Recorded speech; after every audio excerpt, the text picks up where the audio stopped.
Alors bonjour à tous, je suis Stéphanie Launay, je suis productrice de films d'animation chez Comadeli Studio. Je suis ravie de vous retrouver tous réunis sur l'invitation d'Unifrance pour ce panel intitulé Festival de films en Afrique, événements clés pour l'animation internationale, qui est organisé dans le cadre du Festival du film d'animation d'Annecy. J'aurais bien sûr préféré qu'on se retrouve au MIFA, au bord du lac d'Annecy, mais ce sera pour l'année prochaine, en tout cas je l'espère. Je suis d'autant plus ravie que je retrouve des personnalités que je connais de longue date. J'ai en effet eu la chance de participer au FESPACO, au RFC de Madagascar ou encore au FICAM à Meknès, qui sont des festivals emblématiques qui font la part belle au cinéma d'animation. Je me réjouis également de rencontrer de nouveaux acteurs qui s'intéressent à l'animation. Signe que le secteur se développe et se structure. Alors après ces quelques mots d'introduction, laissez-moi vous présenter nos invités, ces personnalités qui œuvrent chacun de leur pays au développement du cinéma et de l'animation. Alors, je commencerai par Alex Moussa Sawadogo. Tu es le tout nouveau délégué général du Festival panafricain du cinéma et de la télévision de Ouagadougou, donc le FESPACO, qui est organisé tous les 2 ans et qui prépare sa 26e édition. Donc, vous avez fêté vos 50 ans d'existence lors de la précédente édition en 2019. Tu as également créé le Festival Afrique Caméra à Berlin, le Festival des films d'Afrique, et initié le collectif Génération Film, qui organise le laboratoire de développement et de coproduction Ouaga Film Lab. Mohamed Beyoud, tu es le directeur artistique du Festival international du film d'animation de Meknès, qui est organisé par la Fondation Aïcha et l'Institut français de Meknès, dont tu es également le responsable culturel. Donc Meknès est l'un des principaux festivals dédiés à l'animation en Afrique, et Mohamed, tu faisais partie du jury officiel du Festival d'Annecy en 2017, si je ne me trompe pas. Laz, tu es le directeur des rencontres du film court de Madagascar, l'un des festivals de référence en matière de court-métrage en Afrique, que tu as fondé donc en 2006. Tu es réalisateur et producteur et également président de l'Alliance panafricaine des scénaristes et des réalisateurs à Passer. Abel Kwame, tu es le directeur artistique du Festival du film d'animation d'Abidjan, tu es dessinateur, réalisateur et également producteur.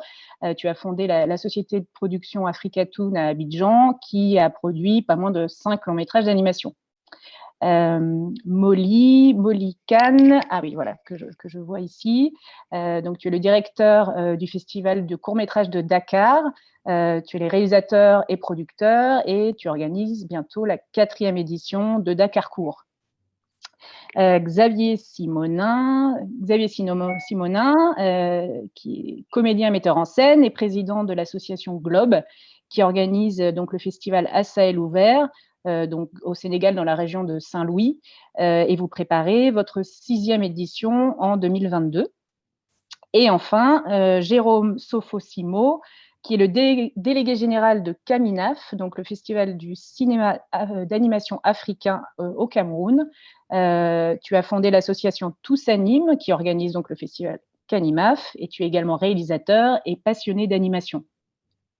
Alors, je sais que vous préparez tous la prochaine édition de votre festival dans un contexte que l'on sait difficile. Certains n'ont pas pu organiser leur édition 2020, d'autres l'ont maintenue, mais dans des formats hybrides. Donc, je voulais vous remercier d'avoir accepté cette invitation et de partager avec nous vos expériences. Alors, je vais tout d'abord vous demander de nous en dire un petit peu plus sur vos événements, sur aussi les raisons de s'intéresser plus particulièrement à l'animation, savoir quelle place occupe l'animation africaine, française et européenne dans vos programmations. Est-ce que vous proposez une compétition, des focus spécifiques sur des réalisateurs d'animation? Moussa, peut-être quelques mots de présentation sur le grand festival, le FESPACO? Merci Stéphanie. Je crois que là où mon ami Nabidjan aurait pu prendre la parole dès le début parce que ce sont les patrons, disons tout simplement, du cinéma d'animation. Et je le dis tout simplement parce que le cinéma d'animation à la programmation du FESPACO existait, mais n'avait pas une place en tant que tel. On retrouvait de temps en temps le cinéma d'animation dans des programmations, disons, de la section court-métrage ou long-métrage, s'il y en avait, parce que de toute façon, vous savez que sur le continent africain, le cinéma d'animation long-métrage était quasi quasi rare. Donc, depuis l'édition dernière, la délégation générale a tout simplement réfléchi comment arriver à donner une place importante au cinéma d'animation, aussi comme ce que tu disais tout à l'heure, enfin de l'engouement maintenant qui est dans la création du cinéma d'animation qu'on ne pourrait pas insérer dans les sections qui existaient. Donc du coup, on a vu certainement au niveau du Maroc, au niveau de Madagascar, au niveau du Sénégal aussi, cet engouement pour le cinéma d'animation. Nombreux sont les jeunes réalisateurs, producteurs qui sont lancés disons dans ce format, dans cette section de cinéma. Donc il était important quand même qu'il y ait un événement comme le FESPACO, comme vous l'avez dit tout à l'heure, qui est comme le plus gros festival du cinéma africain sur le continent africain, mais voire même au-delà aussi. Il était important quand même d'ouvrir cette fenêtre-là, de donner la possibilité à ces jeunes créateurs, à ces jeunes, disons, qui travaillent ardument dans le cinéma d'animation, pour avoir une place, en fait, à ce festival-là, pour se faire connaître, pour pouvoir rentrer en contact aussi certainement avec des producteurs, avec des partenaires financiers, et tout cela amener, disons tout simplement, la délégation du FESPACO a créé une section de cinéma d'animation depuis l'édition 2019. Formidable. Alors, Mohamed, peut-être, tu prépares la 19e édition de ton festival qui, lui, par contre, est dédié au festival d'animation, au cinéma d'animation. Déjà, merci pour cette invitation. Merci aussi de nous mettre en réseau avec les autres amis africains parce que c'est important, en fait. On travaille chacun ensemble, mais c'est bien qu'on se connaisse, qu'on puisse faire des choses, qu'on a souvent du mal à trouver des contacts en Afrique. Moi, c'est un des principaux handicaps que j'ai rencontrés dans ma tâche depuis que j'ai commencé ce festival, c'est de pouvoir créer des liens avec d'autres collègues et amis du film d'animation en Afrique pour pouvoir faire des choses ensemble. Nous sommes un festival dédié complètement au cinéma d'animation. Nous avons commencé en 2001. C'est le premier festival du film d'animation, complètement animation en Afrique et dans le monde arabe. C'est un bel exemple, en fait, parce qu'un bel exemple de partenariat entre une institution publique, qui est l'Institut français de Meknès, qui dépend du ministère des Affaires étrangères françaises, et une fondation Aïcha et une entreprise privée à Meknès qui s'appelle Aïcha, qui est aussi une marque de confiture, de tomates concentrées, qui est très connue au Maroc. C'est une marque emblématique et qui, dans les années 70-80, a commencé à communiquer en dessin animé. Donc, la poupée Aïcha, pour l'histoire, a été dessinée par Uderzo. Leur première publicité était réalisée dans le studio Idifix en France. Donc, donc, nous sommes allés les voir en 2003. Ils étaient d'abord sponsors et ensuite, nous sommes deux partenaires. On travaille ensemble, on co-organise ensemble. Donc voilà, nous sommes à la 19e édition et donc la prochaine édition qui sera une édition un peu remaniée, avec on reprend des choses du Festival d'année en 2020 et donc prochaine édition du 11 au 16 octobre 2020. Alors, vous, Mohamed, à Meknès, vous avez une compétition, mais qui est internationale, si je ne me trompe pas, et j'ai vu qu'en 2020, vous avez fait un focus sur l'animation africaine. En fait, si vous voulez, nous sommes un festival qui avait… Alors, moi, ton mail était très intéressant parce que dans le mail que tu nous as envoyé pour préparer cette rencontre, il y avait des choses que nous, sur lesquelles on a travaillé, notamment le travail sur le public, le travail sur la jeunesse. Au départ, le FICAM était un vrai projet d'éducation à l'image. Nous avons commencé comme ça au sein de l'Institut français de Meknès avant d'aller avoir la Fondation Aïcha. Ensuite, en 2004, nous avons lancé les ateliers de formation. Nous sommes le premier festival au Maroc et l'un des rares à accueillir plus de 200 étudiants qui viennent de tout le Maroc, des écoles des beaux-arts, des écoles de cinéma, d'audiovisuel. On a même l'école de théâtre, l'ISADAC, l'Institut supérieur d'art d'animation culturelle. On a des scénographes qui participent à nos ateliers. Donc, on propose des ateliers storyboard, des ateliers scénario, etc. Et donc, ça permet de former. Et puis, donc, on a deux compétitions, compétition de long métrage et compétition de court métrage qui a commencé une quinzaine d'années. Et puis surtout, nous avons commencé une quinzaine d'années, nous avons lancé le Grand Prix Aïcha d'animation, qui est un appel à projet. Nous sommes inspirés de ce qui se faisait à Annecy. C'est un appel à projet qui permet de faire gagner 5 000 € pour qu'un jeune Marocain puisse réaliser son court-métrage d'animation. Et là, ça a permis de révéler plein de jeunes Marocains. Merci Mohamed. Alors Laz, peut-être à Madagascar, sur les RFC, tu prépares la 16e édition cette année. Est-ce que tu peux nous en dire quelques mots? Alors du festival, hein. Oui, oui, merci pour l'invitation de participer à ce panel que je trouve très intéressant, même si il n'y a pas autant de femmes que d'hommes quand je vois le tableau là, qui sont un peu responsables donc, de ce qui se passe en Afrique. Et moi, les rencontres du film court, j'ai créé ce festival en 2006 et le premier prix qu'on a eu, en fait, c'était un film d'animation. Donc, c'était un peu comme un révélateur pour nous. Donc, depuis le début, on a mis un focus un peu spécial sur l'animation. Chaque édition, on met en place des workshops. Vous savez, il faut savoir, Moussa, on a parlé un peu tout à l'heure, que, en fait, pour préparer un peu ce panel, j'ai regardé un peu les statistiques. Et dans les 15 dernières années, euh, l'Afrique, avec un peu plus d'un milliard d'habitants, on n'est même pas capable de produire ne serait-ce qu'un film d'animation tous les 2 3 ans. Long métrage, je veux dire, donc moi je trouve ça triste et en même temps aberrant. Donc nous, ce qu'on essaye de faire un peu dans le cadre de notre festival, c'est enfin, il y a beaucoup de problèmes. Moi, je vais pas, on va pas se focaliser que sur les problèmes aujourd'hui, parce qu'il y a aussi des solutions.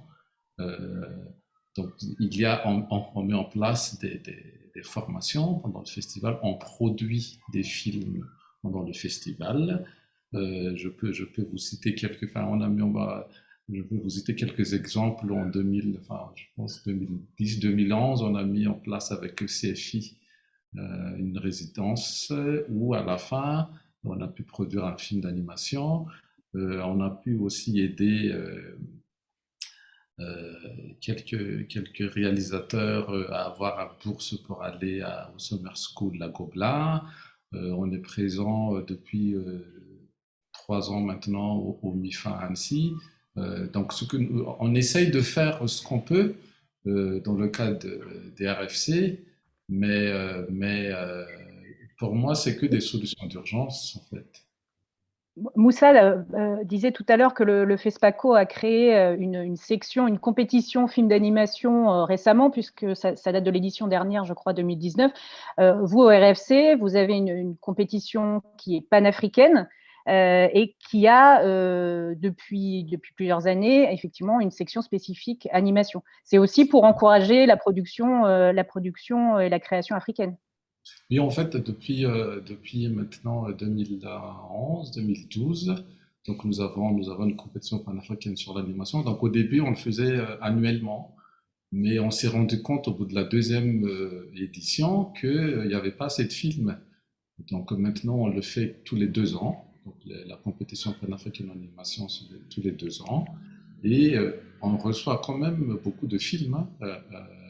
Donc, Vous recevez combien de films à peu près par an? on Ou reçoit tous à les peu 2 ans? près quand même 50-60 films courts-métrages, hein, qui viennent d'un peu partout en Afrique, avec mon poste aussi de président de la PACER. Donc j'ai la chance de voyager un peu partout en Afrique. Et je rencontre beaucoup d'animateurs, en fait, dans les pays qui ne sont pas forcément répertoriés, entre guillemets. Donc, moi, ce qui m'hallucine toujours à chaque édition maintenant, c'est que ça produit en fait. Donc, bien évidemment, c'est autoproduit. Tous ces gens-là, ces femmes, ces jeunes femmes et ces jeunes hommes, ils apprennent le métier, enfin, ils apprennent à faire des films avec les tutoriels sur YouTube et tout ça. C'est exactement ce qui s'est passé à Madagascar. Vous savez qu'ici, on fait des films donc on télécharge les tutoriels et après on craque les logiciels et on fait des films comme ça. Donc je pense que ce n'est pas vraiment un modèle qui peut durer longtemps parce que de toute façon, il faut structurer beaucoup de choses, mais au moins ça produit. Donc, et il y a maintenant, il y a quand même quelques associations sur l'animation qui se créent. Nous, ici à Madagascar, il y en a même 2. Et depuis 2011 aussi, on a créé un fonds d'aide donc qui finance tout type de court-métrage, mais jusque-là, on a pu quand même produire 3 courts-métrages avec ça. Euh, donc voilà à peu près ce que je peux vous dire sur ce qu'on fait ici. Merci Laz. Alors du coup, peut-être effectivement sur la production et le lien justement avec les sociétés de production locales, peut-être qu'Abel va pouvoir aussi nous parler de son festival. Alors je ne sais pas Abel si tu as une compétition, si c'est des panoramas effectivement de films d'animation européens, internationaux. Est-ce que tu peux nous en dire plus sur le Festival du film d'animation d'Abidjan qui est à sa 4e édition, je crois? Oui, c'est ça. Bonjour Stéphanie et bonjour à tous les panélistes. Le festival, donc le FFA, Festival du film d'animation d'Abidjan, a été créé, a eu une première édition en 2018. Donc là, on est à la 4e édition. Ça a été créé par une association qu'on a mise en place ici à Abidjan, donc une association ivoirienne du film d'animation. Alors, ces studios-là avaient estimé qu'il était important, en plus des productions qui commençaient à se faire localement, il fallait avoir un cadre pour permettre à ces œuvres-là d'être présentées de façon officielle dans le cadre d'un festival. Donc, c'est ce qui a poussé. Donc, l'association a été créée en 2014 et le festival, la première édition a eu lieu en 2018. Au départ, c'est vrai que, comme Lazare a dit, on s'est dit qu'il n'allait pas forcément avoir suffisamment de contenu en tout cas de contenus locaux africains pour pouvoir faire une programmation qui fait sens pour un festival. Mais finalement, on a été agréablement surpris par la quantité et la qualité des programmes qu'on a reçus pour la première édition. Par la suite, au fur et à mesure, puisque nous, le festival est annuel, hein. Donc, on a fait des éditions chaque année, mais on s'est rendu compte qu'au niveau de la programmation, les contenus locaux, donc africains, ont commencé à s'essouffler. On commençait à recevoir de moins en moins de programmes locaux. Donc, on s'est dit, en plus de la programmation, il fallait mettre derrière de la formation, parce que c'est important et je pense qu'il y a quand même il y a quand même des talents qui existent localement en Afrique. Ils sont passionnés d'animation, ils ont envie de se lancer dans ce secteur-là, dans ce segment, mais ils ne savent peut-être pas comment s'y prendre, comment démarrer. Il y a des écoles qui existent, qui ont un curricula qui n'est pas forcément dédié à l'animation, donc ceux-là, il fallait les accompagner pour pouvoir finalement avoir peut-être une cohorte intéressante qui va pouvoir peut-être produire de façon régulière de l'animation du court-métrage et peut-être à terme de la série du long-métrage. Donc, c'est un peu dans cette dynamique-là qu'on est. Donc, du coup, en plus du festival qui fait 3 jours, qui dure 3 jours, on a mis en place une formation, donc c'est une semaine avant le festival. Donc c'est des formations à thème, hein. On essaie de voir vraiment ce qui fait sens pour une édition. Donc, on a fait des formations sur la 2D traditionnelle et tout ça. Donc, voici un peu en gros. J'ai vu que vous avez accueilli des professionnels prestigieux cette année. J'ai vu que vous aviez notamment Sébastien Onomo. Alors, je ne sais pas s'il a encadré une formation, mais c'est vrai que vous aviez une belle programmation cette année. Oui, cette année, effectivement, on a reçu, bien sûr, Sébastien Onomo, qui est quand même une belle référence pour nous dans le secteur. On a également reçu Aaron Warner, hein, qui est le producteur de Spider-Verse. Bon, c'est quand même quelqu'un qui est quand même assez bien connu dans l'industrie hollywoodienne, de façon générale, la production live, mais aussi de l'animation, parce qu'il a produit ces temps-ci pas mal de productions. Et on avait pas mal de personnes aussi assez intéressant. Donc, on s'est dit qu'en plus, il faut former les jeunes, stimuler les gens et ça rentre aussi dans il faut arriver à créer des connexions.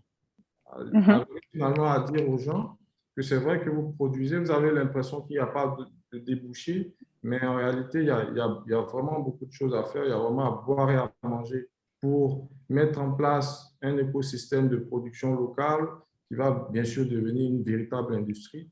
Et pour ça, il faut y croire et il faut se lancer. Donc, c'est pour ça qu'on essaie de rentrer en contact avec des professionnels qui ne sont pas forcément ivoiriens ou africains, donc qui vont permettre, en plus de donner de la formation, également d'inspirer les jeunes talents. Voilà.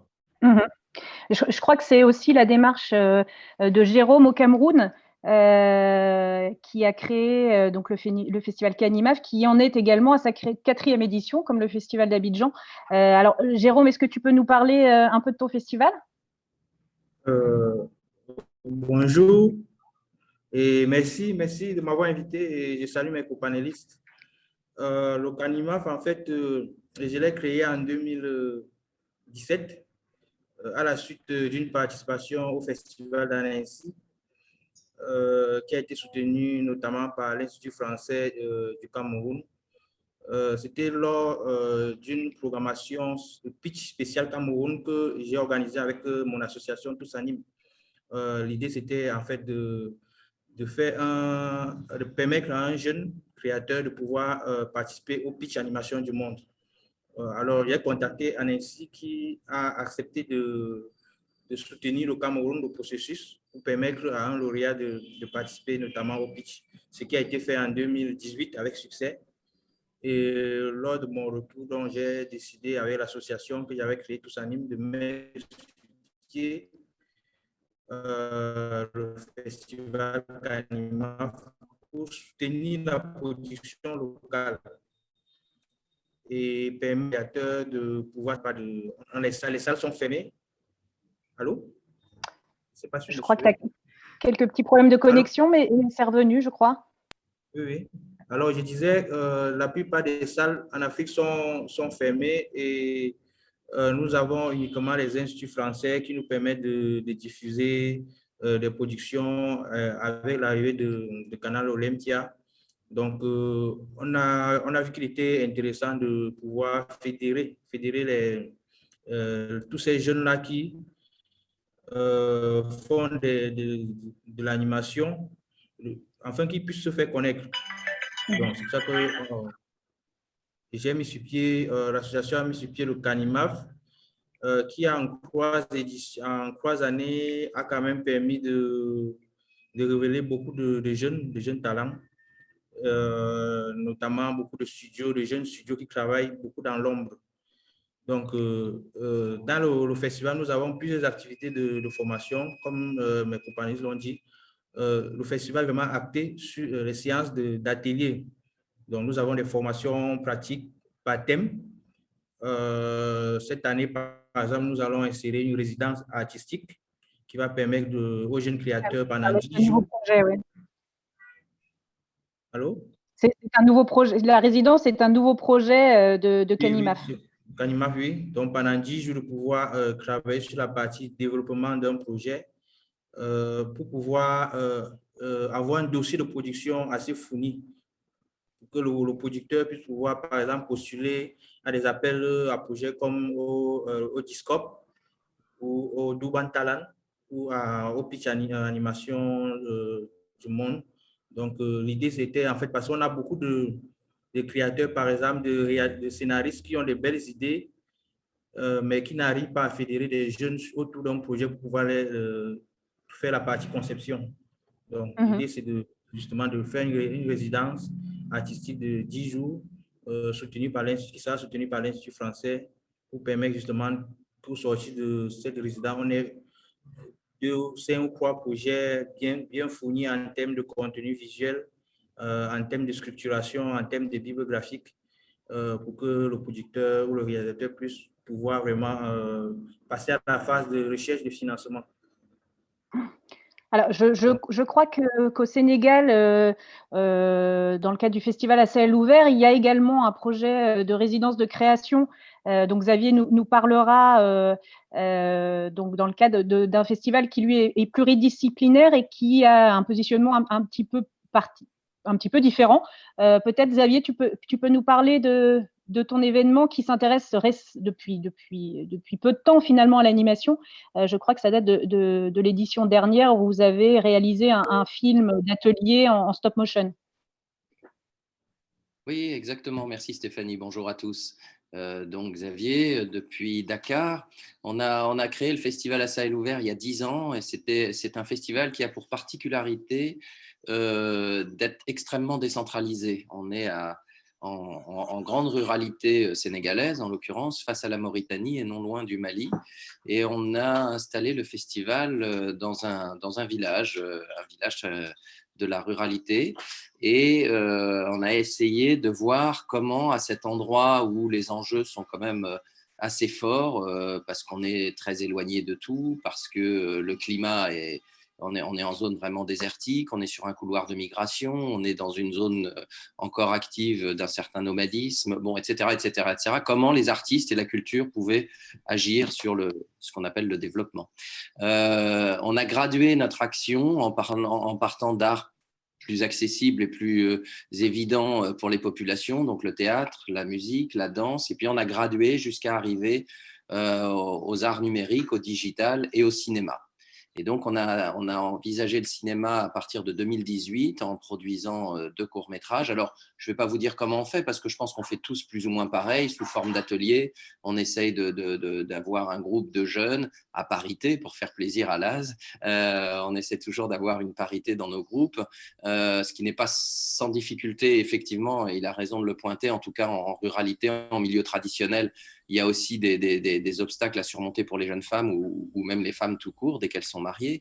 Bref, on a essayé de produire ces courts-métrages et l'année dernière, on avait fait en 2018 une petite approche d'animation pour voir comment ça répondait, pour voir si ça pouvait avoir un écho. Et puis effectivement, toute la symbolique des contes que nous récupérons sur place, qui sont la base de nos scénarios, avait tout de suite trouvé son expression sous des formes d'animation. Alors, on est passé à la production d'animation l'année dernière, et alors là, ça a remporté un franc succès. Tous les jeunes ont adoré ça, et je pense que ça va devenir de fait un vrai appui pour nous en termes de création et de compréhension du monde du cinéma. Hier, quand on préparait la table ronde, tu me disais que le cinéma d'animation, finalement, était l'un des leviers les plus efficaces pour répondre à vos objectifs et dans le cadre de vos activités. C'est-à-dire qu'il y a toute une symbolique locale qui est utilisée en permanence quand bon, ça fait des années qu'on est là-bas, hein, et quand je dis nous, c'est pas seulement l'équipe depuis 10 ans, c'est même moi depuis 30 ans, j'allais dire. Donc cette symbolique, elle s'est tout de suite exprimée dans le sable, dans les objets, dans les végétaux. Et donc ils ont initié, ils ont même tout de suite demandé à ce qu'on crée, et c'est ce qu'on va faire, on crée une espèce de collection de courts-métrages. Voilà, une collection de courts-métrages qui s'appellera Les Contes heureux d'Afrique et de demain, où tout d'un coup, des populations villageoises s'emparent d'un problème environnemental, le résolvent à leur manière parce que savent bien qu'à la ville, il n'y aura pas de solution. Et c'est eux-mêmes qui nous suggèrent ce genre de choses. Et ça, ils ont voulu le faire. Enfin, c'est les films d'animation qui leur ont donné cette idée. Ils disent, on a fait un film d'animation qui est sur la problématique du plastique dans le fleuve Sénégal et qui évidemment pollue les pêcheurs traditionnels qui vivent qui sont riverains du fleuve. Et tout de suite, il y a eu un effet d'entraînement de la part des communautés locales qui ont vu la fabrication du film, parce que tous nos ateliers sont publics, c'est-à-dire les gens peuvent regarder comment on fait. Là-bas, c'est pas les mêmes contraintes qu'en ville à ce niveau-là. Donc, c'est très, très ouvert. Et tout d'un coup, voilà, on jaillit à la fin du festival, au moment de la projection et de la diffusion des films. On fait toujours une restitution, un échange, un partage. Où est-ce qu'on va pour la prochaine fois? Et très spontanément, cette idée-là a jailli et on s'est dit, OK, on va y aller, on va faire ça. Donc, ce seront des petits contes écologiques d'animation filmés, quoi. Alors, je crois qu'ACL Ouvert est partenaire avec Dakar Court, où justement vous présentez certains des courts-métrages que vous avez produits dans la région de Saint-Louis. Alors, Molly, peut-être, tu organises donc un festival de courts-métrages qui est jusqu'à présent orienté plutôt fiction, et tu comptes justement t'intéresser lors de ta prochaine édition au cinéma d'animation. Est-ce que tu peux nous en dire un peu plus? Alors, ton micro est coupé, Molly. Voilà. C'est bon. Merci beaucoup et bonjour à tout le monde. Je suis très content de participer à ce panel. Effectivement, Dakarcourt, comme vous le savez, est un festival de court-métrage fiction réservé aux films africains et de la diaspora. Le festival a été monté depuis 2018 par l'association Cinémarec, qui regroupe des collectifs de cinéma, des ciné-clubs qui sont un peu partout au Sénégal et en Gambie, dont je suis le président. Et voilà, nous sommes, depuis la première édition, notre frère Lazare nous avait fait une belle programmation de courts-métrages, films d'animation en 2018, et ça a été apprécié. Il avait fait un masterclass en expliquant comment ça se passe à Madagascar et les films d'animation. Par la suite, nous avons vu qu'en fait, les jeunes qui évoluent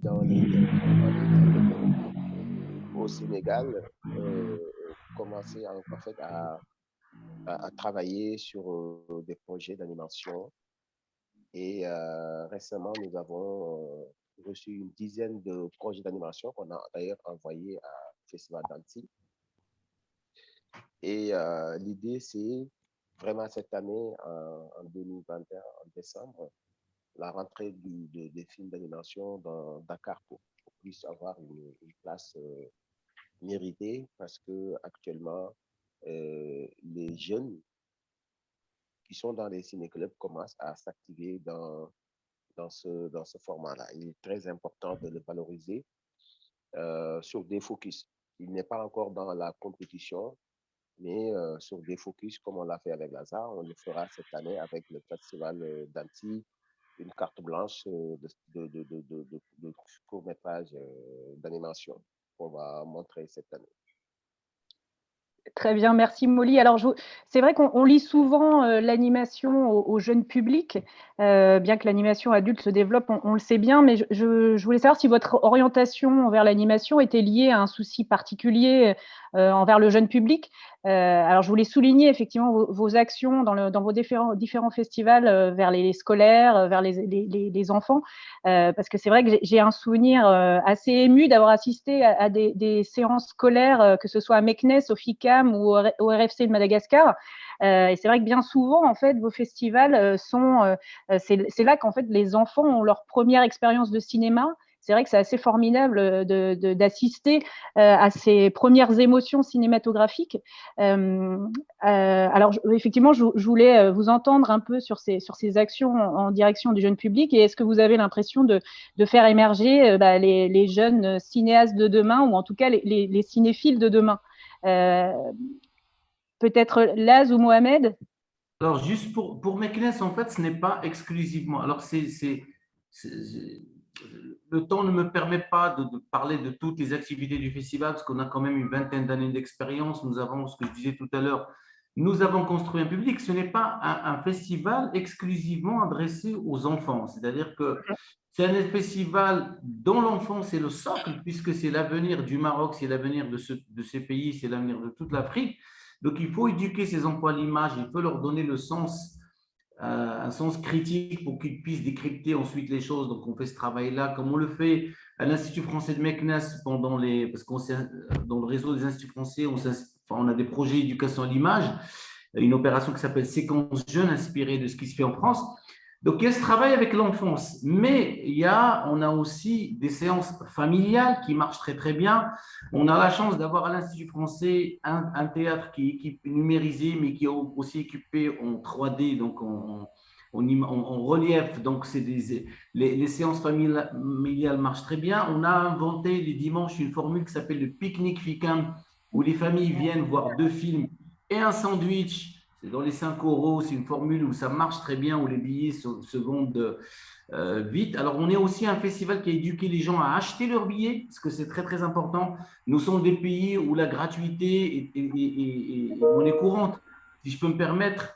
Mais en fait, on accompagne les étudiants qui n'ont pas les moyens de voir les films, ou des associations qu'on invite, mais on incite aussi les gens à acheter un billet, même symboliquement, 1 €, 2 €, 3 €. Il faut que les gens apprennent à se dire, voilà, la culture n'est pas gratuite. Voilà, même si il faut offrir il faut offrir la culture et se rapprocher du grand public.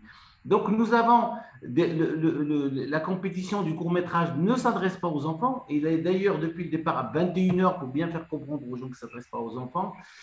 Nous avons des films qui sont très, très adultes. Ce qui est très bien, c'est qu'au Maroc, il n'y a aucune censure. Les films passent par le centre cinématographique marocain. Donc, on peut avoir des moins 12, moins 16 comme partout. Mais on n'a jamais été censuré sur des films, vraiment sur des sujets très, très politiques, même très avancés par rapport à la société. Donc, on essaie d'avancer un peu le schmilblick. Donc, le festival est aussi un lieu de débat, de rencontre. C'est un prétexte aussi pour parler de choses très, très sérieuses, pour parler de société. Là, tout à l'heure, parler de parité, effectivement, mais dans les ateliers du festival, c'est essentiellement des filles. On ne le fait pas exprès, mais c'est beaucoup, beaucoup de filles. Les filles sont beaucoup plus importantes que les garçons dans nos ateliers, celles qui viennent de tout le Maroc. Donc, en fait, c'est un festival qui, voilà, c'est du film d'animation, mais c'est plus que. Voilà, on a un projet d'éducation, de sensibilisation. Donc, on a des masterclass, on a des rencontres, on a des choses. Donc, le temps ne me permet pas de parler de tout, mais je pense que toi, tu as vécu ce festival. Et c'est un festival aussi qui est très, très médiatisé, qui marche très, très bien. On a le soutien de la deuxième chaîne, on a le soutien des pouvoirs publics au Maroc, notamment du fonds d'aide pour les festivals. Et j'aimerais juste dire une chose, alors je ne sais pas si le débat va le permettre tout à l'heure, c'est que depuis quelques temps, depuis quelques mois, les deux chaînes publiques marocaines ont lancé dans leur cadre de leur appel à projets pour financer des produits télévisuels, pour la première fois, et c'est historique, on lancé un appel à projet pour avoir des séries marocaines avec un contenu marocain. Et c'était l'une de nos demandes, de nos revendications depuis le départ de ce festival. Et pour moi, en tout cas, c'est une très belle victoire. Alors, je pense que le festival y a contribué modestement, puisque moi, personnellement, j'étais approché par des responsables d'une grande chaîne publique marocaine. Et donc, ils sont à l'écoute. Voilà, et c'est parti. Et je pense que cette commande publique marocaine va permettre justement de lancer une industrie du film d'animation au Maroc, de promouvoir les studios, de les aider à financer leurs projets. Et ensuite, je suis sûr que ça va se répercuter sur la formation par la suite. Alors là, effectivement, tu lis deux thématiques de notre table ronde, mais c'est parfait. Effectivement,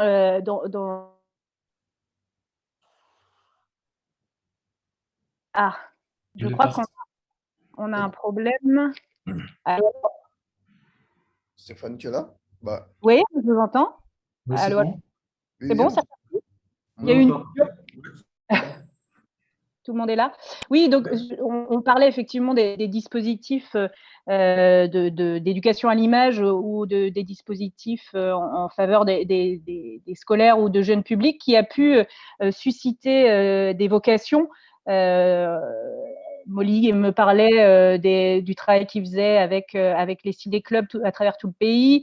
Xavier travaille avec les écoles de cinéma, je crois qu'il y en a 2 au Sénégal. Laz, tu fais un gros travail avec les scolaires, avec les écoles, et puis tu as un travail aussi en province, puisque le festival n'a pas lieu que à Tana.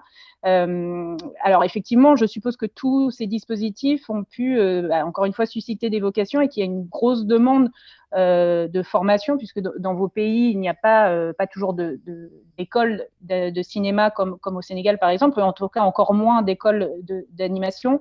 Donc, bien souvent, au festival, sont les lieux où les gens peuvent se professionnaliser, où ils vont trouver effectivement des dispositifs d'accompagnement et de soutien à la production locale en lien avec des dispositifs internationaux français dans lesquels vous vous inscrivez. Peut-être, Laz, tu veux dire quelques mots sur vos dispositifs? Oui, en fait, pour nous, c'est assez simple. On projette un peu plus de 350 films pour une édition et on a un peu plus maintenant le public, donc c'est stabilisé à un peu plus de 20 000 spectateurs. Et sur les 20 000, il y a à peu près 40% qui sont des jeunes, entre 3 et 12-13 ans. Donc tous les matins, notre programmation, on a 2 séances que pour les enfants, donc 3 à 12. On travaille, on fait des focus avec Annecy, on projette beaucoup de films pour les enfants. Et c'est vrai que chaque édition, parce qu'on travaille avec des écoles et tout ça, il y a toujours des enfants qui ont vu pour la première fois de leur vie un film dans une salle. C'est une expérience que moi, personnellement, j'apprécie beaucoup.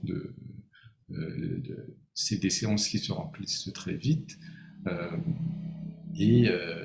DRFC, c'est organisé en partenariat avec l'Institut français de Madagascar, mais aussi avec une vingtaine d'alliances françaises. En fait, c'est la représentation de la France dans les provinces. On est présent en fait dans tout le pays, hein, mais c'est vrai que la place des enfants, c'est particulier pour nous. Moi, je pense que, et c'est un peu aussi le cas de tout le continent, je pense qu'il y a une génération à Madagascar, les salles de cinéma ont commencé à fermer début des années 90. C'est à peu près la même chose qu'on a fait un peu partout. Et je pense qu'il y a une génération d'Africains, 30-35 ans, qui ne sont jamais sortis de leur pays, ils n'ont jamais vu de film dans une salle de cinéma de leur vie. C'est mon cas d'ailleurs. Moi, le premier film que j'ai vu en salle de cinéma, c'était à Paris. Donc il y a toute une génération pour moi qui sont perdues entre guillemets dans ce sens-là. Maintenant, les salles ont réouvert depuis 2, 3, 4 ans. Donc c'est pour ça que pour nous, le futur, c'est les enfants. Donc on fait, c'est vrai, beaucoup de choses là-dessus. Mais il n'y a pas que ça. On met en place des éducations à l'image, on va dans les prisons, enfin on fait beaucoup de choses. On n'aurait pas le temps Et c'est vrai que les RFC ont aussi, comme tu le dis, permis d'identifier des nouveaux talents, des gens que le festival a pu accompagner, puisque c'est encore une fois la 16e édition. Et je pense qu'au FESPACO, c'est pareil, c'est aussi un rôle d'identification des nouveaux talents, avec en plus un événement important. Vous avez organisé, Moussa, je crois, en 2019, les premières rencontres africaines du cinéma d'animation, avec un appel à projet panafricain qui a permis, encore une fois, de valoriser les talents de l'animation africaine. Alors, qu'est-ce que vous avez peut-être prévu pour la prochaine édition? Est-ce qu'il y aura un focus sur l'animation au sein du marché du film, puisque le FESPACO a cette spécificité d'avoir un marché? Est-ce que tu peux nous en dire un peu plus? Oui, une fois de plus, merci Stéphanie. Avant de répondre à ta question directement, j'aimerais bien remonter un peu, comme disait et Mohamed, sur la question du public cible. Il va falloir que peut-être disons, dans l'imaginaire du cinéma africain d'animation, on arrête de penser que le cinéma d'animation, en fait, est fait pour les enfants. Voilà que le cinéma d'animation est fait pour les enfants, que c'est juste en fait les jeunes qui créent le cinéma d'animation. Allons tout simplement au niveau du Japon, on voit des réalisateurs de 60 à 70 ans qui continuent à créer des cinémas d'animation. C'est comme tout simplement dire en fait que la bande dessinée ne fait que pour les enfants, alors que nous savons que dans cette communauté de lecteurs, de ceux qui s'intéressent à la littérature, même à notre âge, on continue vraiment à lire des bandes dessinées. Donc, il va falloir que dans cette conscience-là, disons, du public, on arrête de penser à ça. Le cinéma d'animation, il est fait pour tout âge. C'est comme le cinéma, disons, classique, où il y a des âges, 12, 13, 14 et 18 ans. Parce qu'à partir du moment qu'on n'arrive pas à déconnecter tout cela aussi, ça n'aura pas un impact aussi sur cette politique aussi de soutien au cinéma d'animation. Parce que malheureusement aussi, tout ce qui est en rapport avec la jeunesse, en matière avec l'éducation en Afrique, c'est toujours plus ou moins exagéré. Donc, il va falloir qu'on essaie d'aller au-delà de ça, en fait, pour que le cinéma d'animation soit respecté sur le continent africain. Secondo aussi, c'est concernant la question de formation. Oui, c'est tout ce que fait Mohamed, Laz, et puis Kwame aussi d'Abidjan. C'est important parce que jusqu'à présent, sur le continent africain, malheureusement, ce sont des grands studios, en fait, vraiment, qui existent pour la formation de ce cinéma d'animation. On prend le cas du cinéma classique. Partout où on sait, il y a des écoles de cinéma. Dans le cas des festivals, il y a des formations où le cinéma d'animation est plus ou moins ignoré. Alors que c'est vrai que le dénominateur commun de tout cela, c'est le cinéma, mais carrément qui travaille dans des conditions différentes. Aujourd'hui, avec un bon ordinateur, tu es sur une île comme Madagascar. À partir du moment que tu as un programme, même si les Malgaches ils craquent les programmes, ils arrivent à faire des films.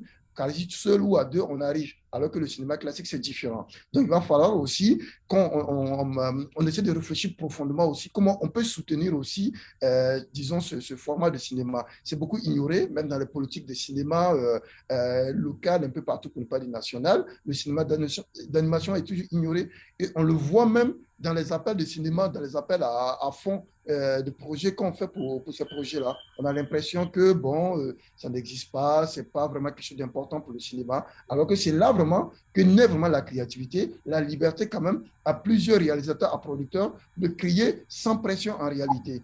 Donc, du coup, si on ne quitte pas ce carnaval-là, on sera toujours vraiment rester là dans les cinémas courts, en fait, dans les formats courts.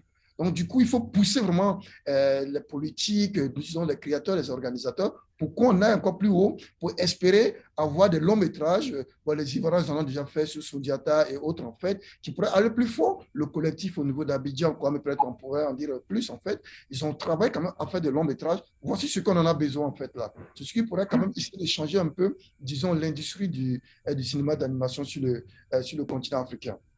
En parlant d'industrie, je reviens au cas du FESPACO, justement. On a eu, il y a 2 ans, le RAFA, les rencontres de cinéma d'animation. Mais cette année, nous voulons renforcer. Nous voulons renforcer, en fait, en intégrant, en fait, nous avons déjà eu des pourparlers avec ANSSI pour voir comment nous pouvons renforcer un peu au niveau de l'industrie. C'est-à-dire avoir un vrai marché de coproduction, comme je disais tout à l'heure, en fait, pour le cinéma d'animation. Parce qu'aujourd'hui, quels que soient les laboratoires qui créent, quels que soient les résidents qui créent, en fait, il y a toujours une petite ignorance, pour ne pas dire pas mépris, mais on oublie en fait du cinéma d'animation.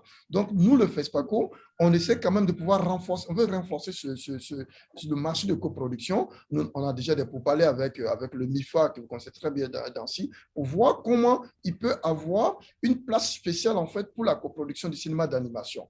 Donc, du coup, pendant le FESPACO, en plus de Rafa, les projections de films, nous tenterons à faire venir des professionnels. Ce n'est pas juste pour la formation, mais des personnes qui s'intéressent disons, à l'industrie du cinéma d'animation. Donc, avec MIFA, nous sommes en train de voir comment faciliter un peu ce côté-là, en fait, cette section-là, durant le FESPACO. Parce qu'il est important aujourd'hui, enfin, moi, pour ce genre de panel aussi, qu'on essaie de penser comment permettre en fait à ces créateurs, à ces festivals de cinéma d'animation d'être considérés comme les autres festivals en fait en réalité. Donc je crois que c'est comme ça on pourrait espérer comme souhaitait Laz ou Kwame d'avoir des longs métrages sur le continent africain. Mohamed, tu voulais réagir?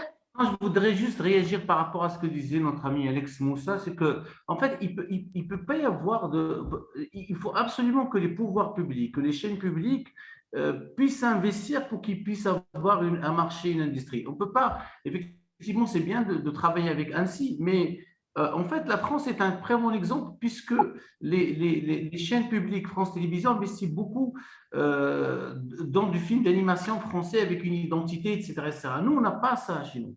En fait, déjà, les réalisateurs de films d'animation dans nos pays ne sont pas reconnus. C'est-à-dire que, par exemple, un jeune Marocain ne peut pas déposer un dossier auprès du Centre cinématographique marocain pour pouvoir demander une subvention pour un court-métrage ou un long-métrage, puisque le métier n'est pas reconnu déjà. Donc, il faudrait déjà voir le statut. Il faut qu'il y ait une reconnaissance. Il faudrait que, voilà, donc il n'y a pas le statut. C'est-à-dire qu'on dépose un dossier, ah oui, mais vous faites du dessin animé, vous n'êtes pas un vrai réalisateur de film.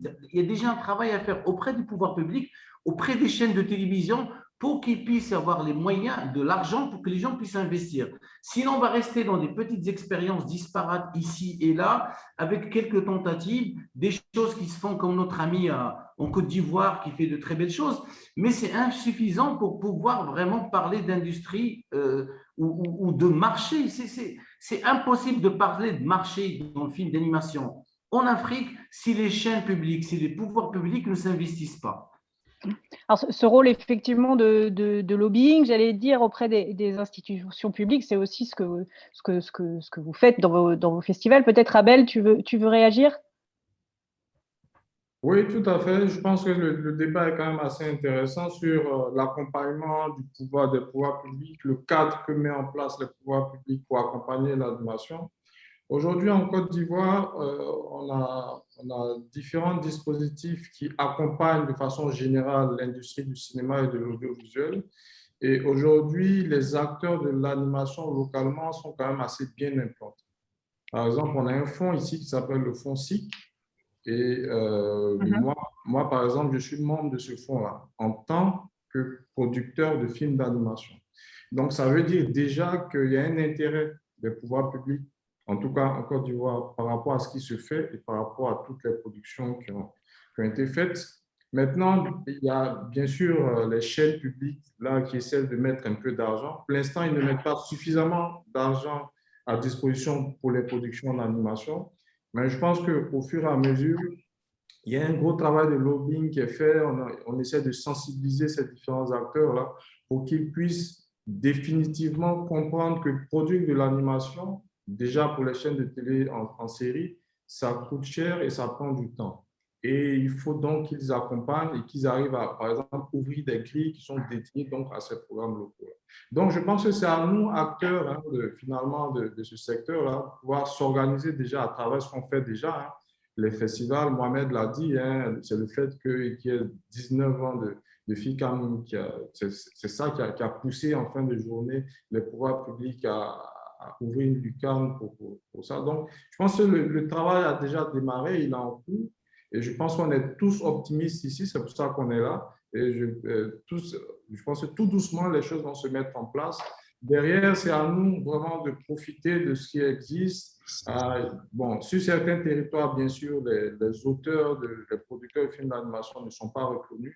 C'est à nous de travailler, essayer de proposer, pousser pour qu'ils puissent avoir finalement des textes de loi qui donnent un statut à ces différents acteurs. Alors, on parlait effectivement de l'implication des pouvoirs publics et puis du lien avec les circuits commerciaux. Alors, c'est vrai que plusieurs de vos festivals, en fait, sont accueillis ou co-organisés par les instituts français de vos pays respectifs. Et d'ailleurs, on se félicite de ce soutien. Et je trouve très intéressant l'exemple que Mohamed nous donnait du lien qui est en train de se créer avec les télévisions. Vous parliez aussi de Canal Olympia, du lien avec les salles. Est-ce que vos festivals ont pu être des tremplins à la diffusion de films d'animation, que ce soit africains, européens en salle? Est-ce qu'il y a des liens d'autres, par exemple, que ceux au Maroc, qui peuvent se créer avec des diffuseurs, des télévisions ou même des plateformes?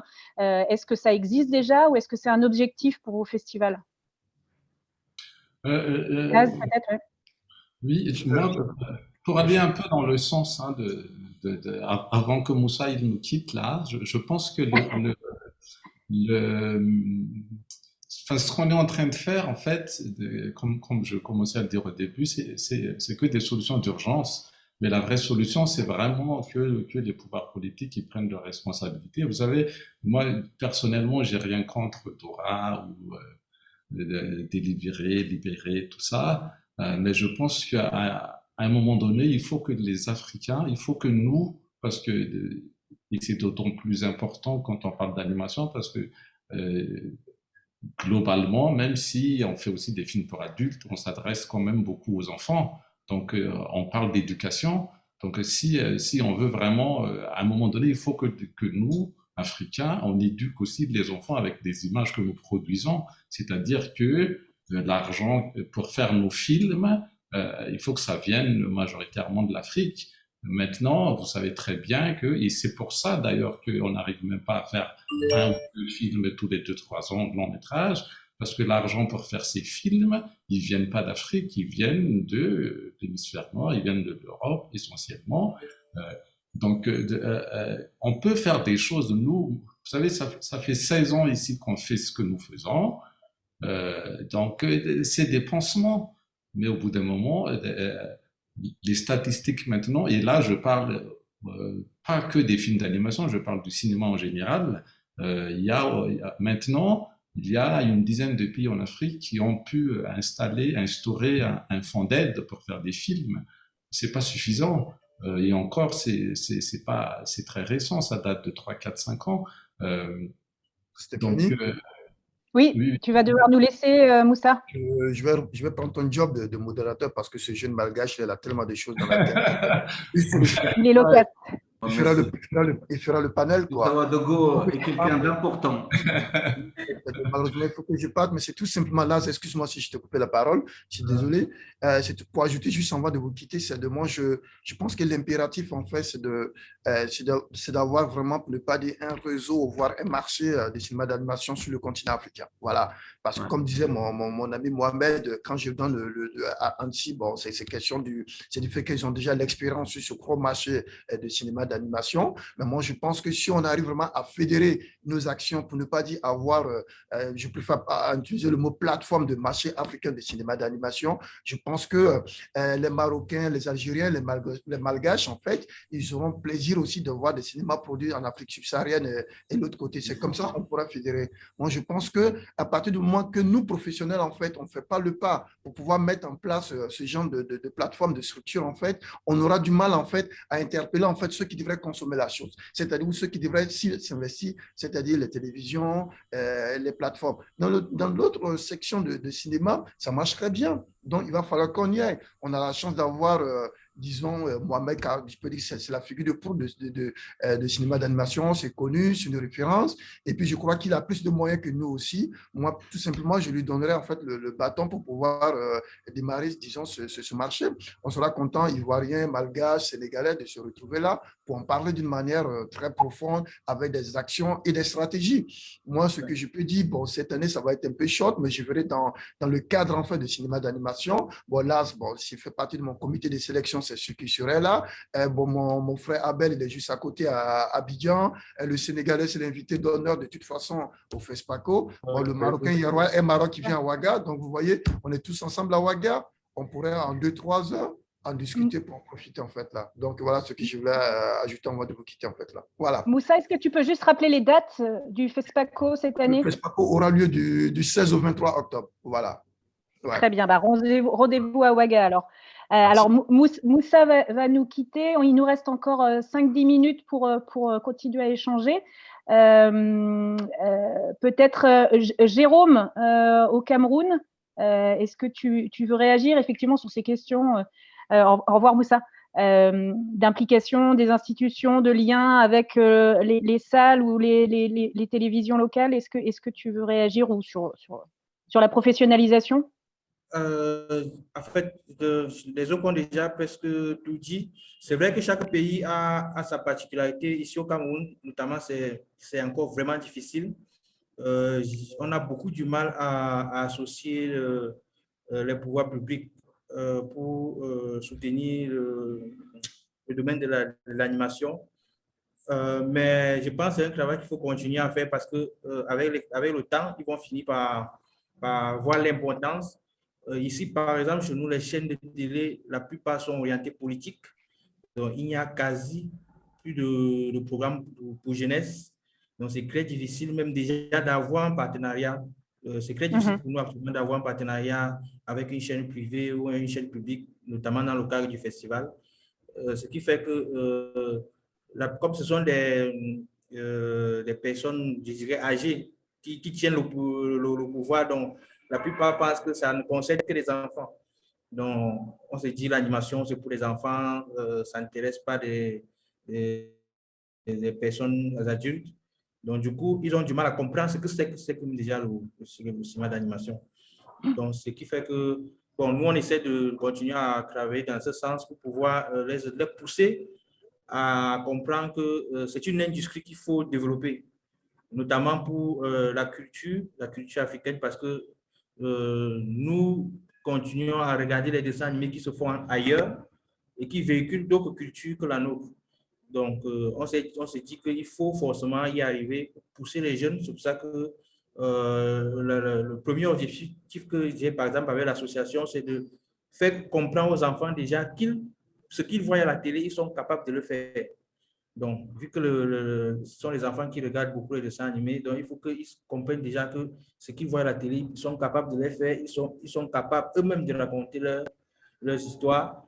Et c'est un peu ça le travail que nous voulons continuer à faire ici au Cameroun pour pouvoir permettre aux jeunes de pouvoir se lancer dans ce domaine. Jérôme, est-ce que tu peux rappeler les dates de la prochaine édition de Canimaf? Alors, le carnaval aura lieu du 14 au 16 octobre. Ce sera une version en ligne. Super, merci Jérôme.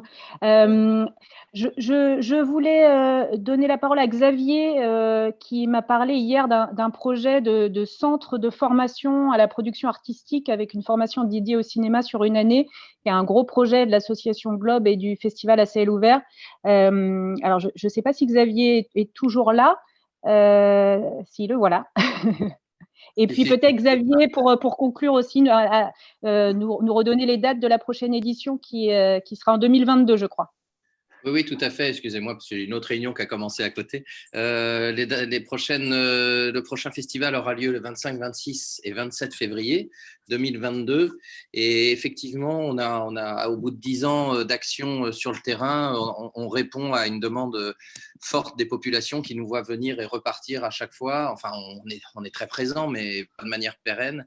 Donc, on a décidé de se lancer dans la construction d'une infrastructure qui sera sans doute le premier centre de formation décentralisé d'Afrique, puisque c'est un lieu où on formera, comme vous le faites tous, mais encore une fois, en grande décentralisation, et on produira aussi depuis cet espace-là. Donc, c'est un centre de formation et de production à 600 km de Dakar, en l'occurrence. Et puis, pour rebondir sur ce que j'entends dans le rapport aux institutions, il y a des choses qui fonctionnent et effectivement, mais je comprends certaines frustrations parfois. Nous, nos courts-métrages ont été produits donc totalement localement, ont eu la chance, et Molly le sait, d'avoir été présentés à Dakarcourt. À Dakarcourt, on a rencontré vous tous, hein, les internationaux d'ici et d'ailleurs. Ça nous a emmenés au Festival de Clermont-Ferrand. Au Festival de Clermont-Ferrand, on rencontre Christine, etc., etc. Et finalement, nos films sont diffusés dans toutes les salles Canal Olympia après Clermont-Ferrand. On noue un partenariat avec Vivendi. Évidemment, l'Institut français est partenaire. Et on voit bien qu'il y a une chaîne comme ça de production initiale qui trouve ses débouchés de diffusion grâce à Dakarcourt, puis à toute la chaîne de partenaires du monde du cinéma. Mais c'est vrai que derrière, on fait le constat un peu difficile et brutal que les institutions souvent ne sont pas au rendez-vous. Et c'est quand même difficile, je trouve, alors, je vais parler du Sénégal et Molly en parlerait mieux que moi, puisqu'il agit à longueur d'année dans le secteur, mais c'est vrai que c'est toujours déstabilisant d'entendre effectivement que chacun souvent dit bon, j'ai commencé avec l'Institut français ou je diffuse à l'Institut français, etc., etc., et qu'en même temps il y a des vraies volontés de création. La narration, le storytelling, l'histoire qui doit être amenée dans les films, c'est celle qu'on trouve de manière totalement indépendante en grande décentralisation. Et dès que je reviens en ville et que je côtoie tous les créateurs dans les zones urbaines, j'entends des discours, évidemment, que je n'entends pas en ruralité où on est totalement indépendant. Mais dès qu'on arrive à la porte de la ville, on se retrouve effectivement face là au monde institutionnel et là, beaucoup de questions se posent. Beaucoup. Molly, peut-être de Dakarcourt, tu veux réagir? Alors, ton micro est coupé, Molly. Oui, merci beaucoup. En fait, je disais effectivement, je salue l'initiative des frères qui sont au nord du Sénégal. C'est ouvert parce que c'est important. C'est très reculé là où ils évoluent dans le nord du Sénégal. Et du coup, c'est des actions à accompagner et à saluer. Nous, ici, on se débrouille, hein, comme vous le savez. La prochaine édition de Dakar ce sera du 6 au 11 décembre 2021. Ce sera en présentiel et en ligne. Formidable. Mais largement en présentiel. Et nous invitons tous nos partenaires à venir et nos autres frères qui sont dans les autres festivals. C'est très important que nos festivals aussi en Afrique s'organisent ensemble, qu'on se fédère ensemble, qu'on puisse savoir ce que nous faisons ensemble pour pouvoir continuer de travailler travailler ensemble parce qu'il y a beaucoup de jumelage entre des festivals qui sont dans les pays du Sud et dans les pays du Nord. C'est important que nous fassions des partenariats sud-sud. Voilà. Alors justement, c'était un peu ma dernière question pour conclure, c'était effectivement quels étaient les liens, quelles étaient les coopérations à venir entre vos différents festivals. Peut-être Abel, pour conclure les dates et puis s'il y a des liens aussi qui se créent avec d'autres festivals, d'autres pays. Oui, déjà les dates, c'est du 27 au 29 mai 2022, parce que là, on vient de finir l'édition de 2021. Alors, les partenariats qu'on a tissés avec d'autres festivals, il y a par exemple, peut-être qu'il aurait peut-être fallu qu'il soit du panel, donc le festival Fripitoun en Afrique du Sud, qui on avait fait des partages de programmation. Donc, ça s'est plutôt bien passé. On est en contact également avec Jérôme, son festival Canimaf. Je pense que finalement, on va réussir à mettre en place quelque chose qui fait sens par rapport à nos différentes activités. Et puis, bien sûr, on a ouvert à des échanges, peut-être juste après ce panel-là, voir comment arriver à créer une sorte de dynamique autour de ce qui se fait déjà. Moi, en tout cas, je suis vraiment partant pour ça. Et je pense que ça pourrait être bénéfique pour tout ce qui se fait de façon générale, déjà sur les territoires francophones et puis par la suite, pourquoi pas sur les autres territoires. Merci Abel. Et puis vous êtes tous en partenariat, je crois, avec le Festival du film d'animation d'Annecy qui nous accueille aujourd'hui. Peut-être, Laz, les dates de la prochaine édition des RFC et puis quelques mots de conclusion. Nous, habituellement, on est au mois d'avril, mais avec la situation, donc l'année dernière, on a fait l'édition au mois de novembre. En ce moment, on est encore en train de voir la date, mais il y aura la 16e édition cette année, mais on va annoncer ça très prochainement. 16e édition cette année. Oui. Très bien, merci. Et enfin, peut-être, Mohamed, alors on n'a pas eu le temps de parler des résidences d'écriture et je crois que vous avez une toute nouvelle résidence de développement de projet avec la Nef Animation. Mais en tout cas, c'est un travail assez formidable que vous menez pour accompagner des projets d'animation. Alors, peut-être nous donner les dates de cette prochaine édition qui sera, je crois, une édition axée sur les professionnels et sur la professionnalisation. Et puis, peut-être quelques mots de conclusion, Mohamed.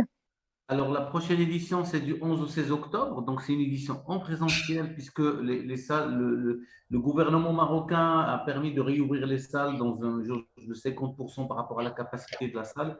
Donc, ça, c'est une très bonne nouvelle. Donc, mois d'octobre, 11 au 16, et puis deux résidences, une résidence d'écriture, une résidence de développement qui vont démarrer à partir du 3 octobre. Donc, voilà, nous sommes très contents. Ça permet d'avoir des rencontres, accueillir de nouveau les étudiants pour les ateliers de formation. Et puis, donc, l'édition en mars en 2022, la 20e édition du FICAM. Voilà, donc on aura les dates dès que l'horizon s'éclaircisse un peu plus d'ici là.